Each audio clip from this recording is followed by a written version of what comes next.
സംസ്ഥാന പോലീസ് ആസ്ഥാനത്തിന് മുകളിൽ വീണ്ടും ഡ്രോൺ. ആസ്ഥാനത്തിന്റെ 5ാം നിലയ്ക്ക് സമീപമാണ് ഡ്രോൺ പറന്നത്. ഇത് സുരക്ഷാ ചുമതലയുണ്ടായിരുന്ന പോലീസുകാരുടെ ശ്രദ്ധയിൽപ്പെടുകയും അവർ മേലധികാരികളെ വിവരമറിയിക്കുകയുമായിരുന്നു. സംഭവത്തിൽ പോലീസ് അന്വേഷണവും തുടങ്ങിയിട്ടുണ്ട്. 2 മാസം മുൻപ് പോലീസ് ആസ്ഥാനത്തിന് മുകളിലൂടെ ഡ്രോൺ പറന്നിരുന്നു.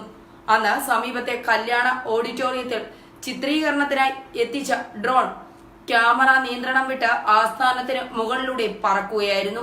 കഴിഞ്ഞ ദിവസം വേളി VSSCക്ക് സമീപവും കോവളം ബീച്ച് ഭാഗത്തും പറന്ന അജ്ഞാത ഡ്രോണിനെ കുറിച്ച് പോലീസിന് ഇതുവരെ കാര്യമായ വിവരങ്ങളൊന്നും ലഭിച്ചിട്ടില്ല. അർദ്ധരാത്രിയിൽ ഡ്രോൺ പറന്നതിനെ തുടർന്ന് സൈനിക വിഭാഗങ്ങളും പോലീസും വിമാനത്താവള അധികൃതരും അതീവ ജാഗ്രതാ നിർദ്ദേശം നൽകിയിരുന്നു. ഇത് പിന്നീട് പിൻവലിച്ചു. വെള്ളിയാഴ്ച പുലർച്ചെ 1 മുതലാണ് ഡ്രോണുകൾ പല മേഖലകളിലായി കണ്ടത്. ഇതേ തുടർന്ന് തലസ്ഥാനത്ത് ഡ്രോൺ ഉപയോഗിക്കുന്ന പ്രൊഫഷണൽ വീഡിയോഗ്രാഫർമാരെയും സ്റ്റുഡിയോക്കാരെയും പോലീസ് വിളിച്ചുവരുത്തി മൊഴിയെടുത്തെങ്കിലും കാര്യമായ വിവരം ലഭിച്ചില്ല. സൈബർ പോലീസ് സഹായത്തോടെ ഇത്തരം സംഘങ്ങളുടെ മൊബൈൽ ഫോണുകൾ നിരീക്ഷിക്കുന്നുണ്ട്. സീരിയൽ ഷൂട്ടിങ്ങിന് ഉപയോഗിക്കുന്ന വില കൂടിയ ഡ്രോണുകൾക്ക് റിട്ടേൺ ടു ബേസ് എന്ന സവിശേഷതയുണ്ട്.